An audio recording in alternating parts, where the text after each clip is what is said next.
Bonjour et bienvenue sur Réveiller votre vie. Alors aujourd'hui, je vais vous faire un petit audio. Oui, parce que j'ai décidé de faire que des audios sur cette chaîne-ci. Sur comment draguer une nana, comment s'y prendre sur Internet, dans les sites de rencontres. Alors déjà, je vous mets un lien d'un site de rencontre qui est complètement gratuit. Je gagne rien du tout à vous mettre ce lien, c'est juste que j'ai envie de faire vivre ce site qui est vraiment super, qui s'appelle amies.org, qui est qui est peu développé dans les régions de France. Donc c'est un site gratuit qui vous permet de faire des sorties en ligne, donc de rencontrer des gens par passion quand vous, ne serait-ce même si vous n'avez pas vraiment de passion, aller faire des sorties resto, des sorties karaoké, des sorties, voilà.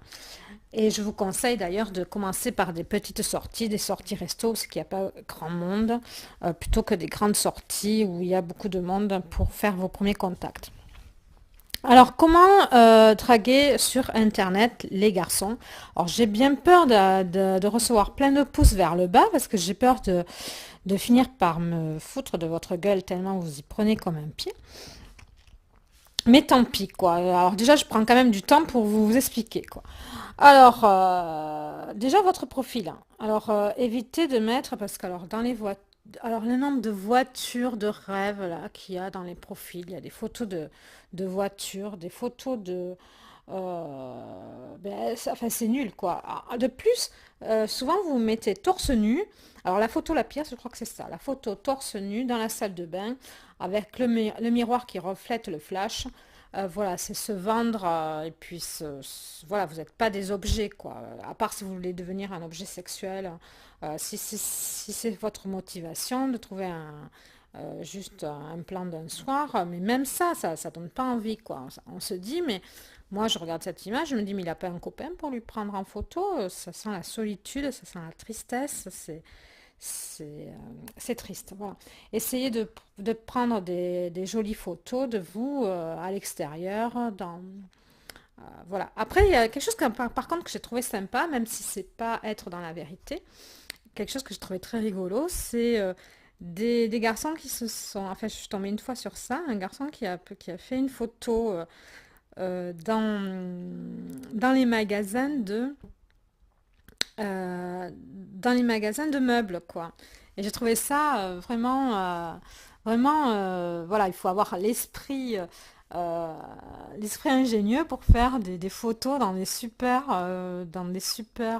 salons de magasins. Alors essayez de ne pas aller à Ikea, essayez d'aller dans des magasins un peu plus luxueux ou des magasins, je sais pas moi.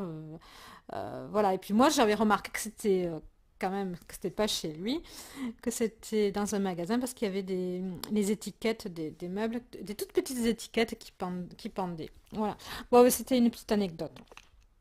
Alors voilà, essayez de faire des photos. Bon, moi j'aime bien les photos des gens qui sont en pleine nature. Bon, voilà, parce que c'est ma recherche personnelle. Enfin, ça l'était. C'était ma recherche. Alors écrivez dans les commentaires, enfin pas dans les commentaires, mais dans votre descriptif, essayez d'écrire vos passions, ce que vous aimeriez partager avec votre copine. Et puis là, vous me dites, ah, mais je ne me suis même pas posé la question de ce que j'aimerais partager avec ma copine. Enfin, c'est quand même grave, quoi. Vous avez envie de construire une relation et vous savez même pas ce que vous avez envie de partager. Alors même si c'est d'aller voir des matchs de foot, peut-être que vous pouvez tomber sur une fille qui aime les matchs de foot. Voilà, écrivez vos passions, quoi.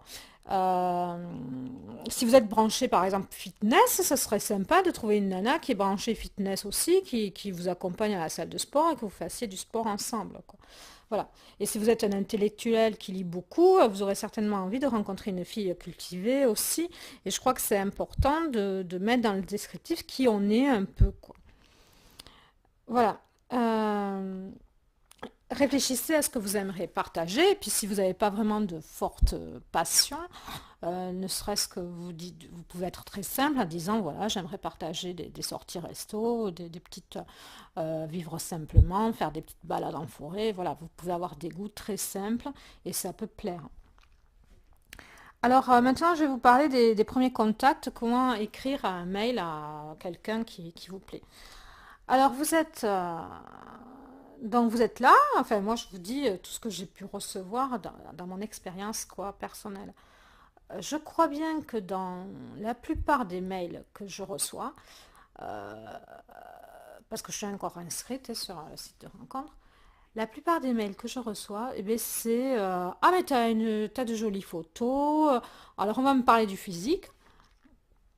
Ou pire, on parle que de soi. Alors c'est le mec qui dit bonjour, je suis ingénieur, j'ai une maison, j'habite là, je fais ci, je fais ça, je suis très équilibré, je suis ceci, cela.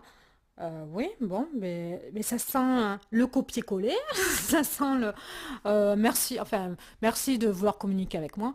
Moi, ça me donne pas envie, quoi. Je suis désolée. Voilà, surtout un mail qui sent le copier-coller, ça se sent, ça se voit à 100 mètres. Voilà, donc arrêtez de faire ce genre de mail. Et puis posez-vous la question si vous avez envie de rencontrer quelqu'un pour votre argent, pour votre situation ou pour ce que vous êtes, quoi. Ensuite, en deuxième lieu, je vous conseillerais de contacter les personnes qui sont près de chez vous ou près de votre boulot. Euh, parce que ça demande beaucoup d'énergie. Enfin, moi, je comprends pas les gens qui me contactent, qui habitent à Paris. Enfin, moi, je suis de la région de Toulousain, qui habitent à Paris, qui habitent à l'autre bout du monde. Enfin, je suis quelqu'un qui est assez enraciné, qui cultive un peu de jardin, tout ça. Donc je suis pas, c'est n'importe quoi d'essayer de nouer des contacts virtuels avec des gens qui habitent loin. Et sachez surtout que le nombre, que c'est impressionnant, le nombre de gens qui se marient avec leurs voisins ou avec des gens dans leur activité sportive, qu'ils ont rencontrés dans leur activité sportive de leur ville ou des choses comme ça. Parce que c'est plus facile de construire une relation avec quelqu'un qui va habiter près de chez vous ou quelqu'un que vous pourrez aller voir en sortant de votre boulot que, euh, que que quelqu'un qui habite loin. Voilà, c'est un truc de base. Voilà, je vois souvent cette erreur-là. Même si vous êtes jeune, ne perdez pas de temps avec des gens qui habitent à l'autre bout de la planète en vous disant quand même après que vous allez expatrier. Bon, parce qu'il y a des gens qui se marient, hein, avec qui ça fonctionne, hein, mais vous expatriez des fois des nanas. Voilà, vous avez comment on appelle ça, moi, le syndrome de la j'ai pas le terme exact parce que j'ai écrit des notes, mais j'avais pas marqué ça. Le syndrome de l'exotisme, je vais dire. Voilà, vous dites, ouais, une fille là qui a bien bronzé, qui parle étranger, tout ça. Enfin, le nombre de gens qui expatrient, c'est-à-dire qui sortent de leur famille ou enfin voilà, quelqu'un qui veut se marier avec une brésilienne, moi j'ai vu ça, et puis après que la nana elle a divorcé, ben oui, ben la vie de la France, hein, c'est pas du tout le même esprit que la vie au Brésil et tout. Enfin, voilà. Voilà. Après, je dis pas que ça marche pas, mais c'est se compliquer la vie, quoi. Euh, le pire, c'est que souvent on tombe amoureux pendant les vacances, hein, ouais. Ça, c'est un autre souci.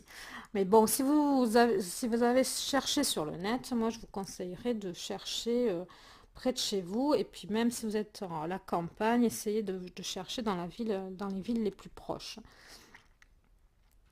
Alors, comment vous allez écrire et comment vous allez contacter la personne là? Parce que voilà, je vous ai donné tous les côtés négatifs, mais je ne vous ai pas expliqué comment écrire à la personne. Et bien tout simplement, en faisant l'effort, un effort qui paraît surhumain chez les garçons, parce que je crois bien que sur 50 mails que j'ai pu recevoir, il y en a un qui a dû faire l'effort, c'est de lire le descriptif de la nana. De lire quelque chose, hein, parce que vous lisez ce qu'elle recherche, et puis vous allez rebondir sur ce qu'elle a écrit. Parce que moi, j'ai quand même des gens, moi, il y a écrit que j'aime le silence, la méditation, que j'adore lire, que j'aime aller dans les musées, que j'aime jardiner, voilà, j'aime une vie zen. J'ai des plaisirs très simples d'aller me balader dans la nature.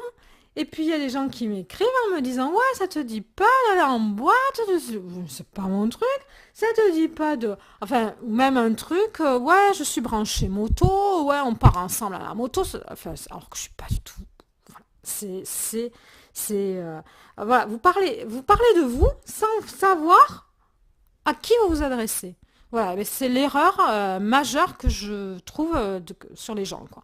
Le nombre de gens, le nombre de mecs qui écrivent juste parce qu'elle est blonde, elle a un beau décolleté, enfin, voilà, c'est aberrant. D'ailleurs, j'avais un garçon qui me plaisait parce qu'il avait des pratiques sportives une activité sportive qui me plaisait. C'était quelqu'un qui me plaisait physiquement, tout ça. Enfin, c'est quelqu'un que j'ai rencontré dans des sorties organisées de célibataires. Et il s'avère qu'il avait écrit à une copine à moi en l'invitant à des sorties qu'il proposait. Alors que ma copine, elle est complètement le côté quelque chose qui a rien à voir avec ça. Voilà, ça peut être ma copine alors qu'on est très, très, très différentes.